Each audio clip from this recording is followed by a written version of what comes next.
A pretty simple concept, right? Well, like most things in life, there's usually a lot more to it than meets the eye. Let me show you how a little quirk in a game engine over 25 years ago has evolved into something that could not have been conceived at its discovery. In 1993, id Software developed probably their most infamous game, Doom. Running on the Doom engine no less, you were able to take the role of a space marine, known as Doom Guy, and fight your way through hordes of invading space demons from hell. Now what does this have to do with rocket jumping? Well, one weapon in the game, the rocket launcher, had a feature which effectively blew enemies away when its attacks hit you. Great, makes sense, right? The explosive explodes and you are forced away by it. Now what if you aimed it at your feet?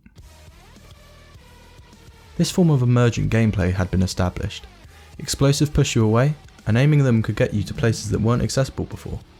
The only thing is, why would you do it? The only reason you may have wanted to rocket jump was to get to places quickly.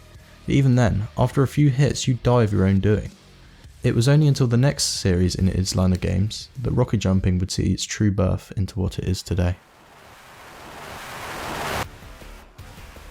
Quake changed the gaming scene once again, building upon its incredibly successful predecessor and improving it technologically. Quake was a groundbreaker. Unlike the Doom engine before it, the Quake engine offered real-time 3D rendering and added a whole nother dimension, verticality. Now in the original Quake, rocket jumping was considered an exploit, with nothing explicitly requiring a rocket jump to pass it, but players found that using rockets to propel yourself was way more beneficial to speedrunning in Quake than Doom. Quake 2 was much the same, however id had learnt how overpowered rocket jumping was on their previous games, so they decided to find ways to limit how a player could jump around a map. Quake 3 Arena, however, was a completely different story. The shift in focus to multiplayer deathmatches led to the use of rocket jumping to trick other players, to get into advantageous spots, and to get items quicker than your foes. Rocket jumping was not just part of a meta, it was part of the skill set of any Quake player worth their salt, and was well known. But it wasn't being pushed to its limits. Let's go back in time a bit. In 1998, a brand new game studio named Valve released their first game, Half-Life. Half-Life ran on the Gold Source engine, which is a heavily modified version of the Quake World engine, and that meant that the quirks of the Quake engine were carried over to the game. But once again, in the setting of a single player game, rocket jumping wasn't able to flourish. A few years prior to that, 3 Australians had taken advantage of Quake's incredible modding scene and produced possibly the most popular and well-known Quake mod of all time, Team Fortress. Valve had just seen great success with their first game and were keen to create their own multiplayer shooter, and, starting their lifelong tradition of hiring people who modded games, they took on the creators from Team Fortress to create their own standalone class-based shooter. Team Fortress Classic was what was produced. Basically, a standalone game version of the iconic Quake mod, with loads of new textures, models and features.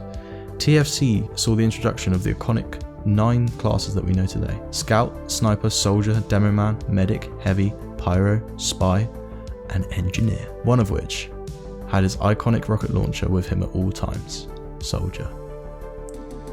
Having a class automatically started with a rocket launcher made it much easier for people to try out rocket jumping and have it as a viable strategy for mobility. However, the rocket jump was greatly overshadowed by its much more superior mobility option in TFC, the concussion grenade. The Medic and Scout were equipped each with 3 of these powerful grenades, which explodes with the release of energy, dealing no damage. It pushes everyone in the blast radius away and applies a disorientation effect for a short time. Once again, these grenades turned into a form of emergent gameplay. People playing Medic and Scout could project themselves much further, and without dealing any damage against themselves. So, after rocket jumping took a backseat compared to conch jumps, it would be the next iteration in the series to really push the skill ceiling of rocket jumping.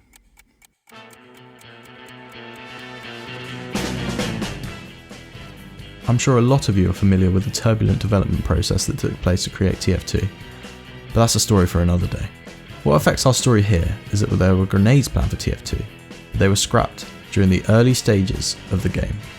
Developers have revealed the choice was due to gameplay concerns, but you know what mechanic was left in the game? The rocket jump.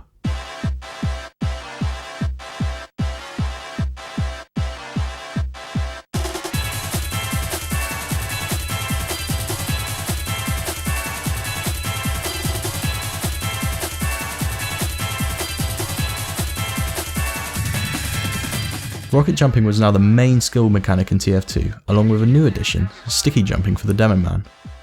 Sticky jumping was technically possible in Team Fortress Classic, however it was very inefficient. In Team Fortress 2 however, Demo Man actually is more mobile than the Soldier, just he has a smaller health pool and his stickies do more self-damage.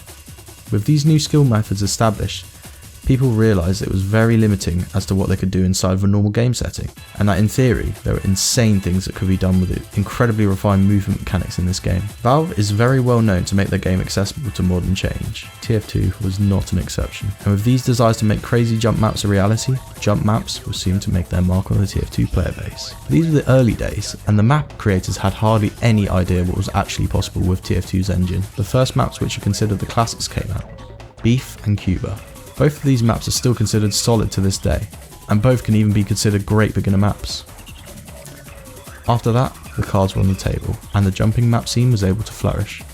Maps were made, and are still continuing to be made with incredible complexity. What's next? 3, 2, 1, let's go! The next step in rocket jumping's progression is for it to break away into its own entity, and I think I've found something that aims to do that. Momentum Mod is a standalone game built on the Chaos Source engine that aims to faithfully recreate, centralise, and improve upon the movement game modes found in Team Fortress, Counter-Strike, Titanfall 2, and Quake. The fact that it's a standalone game allows it to be optimised to the specific game modes, compared to the traditional multiplayer servers with network latency and hefty high-level plugin code running on top of the game itself. And that's it.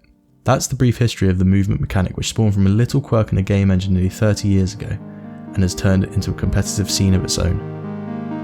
Thank you so much for watching.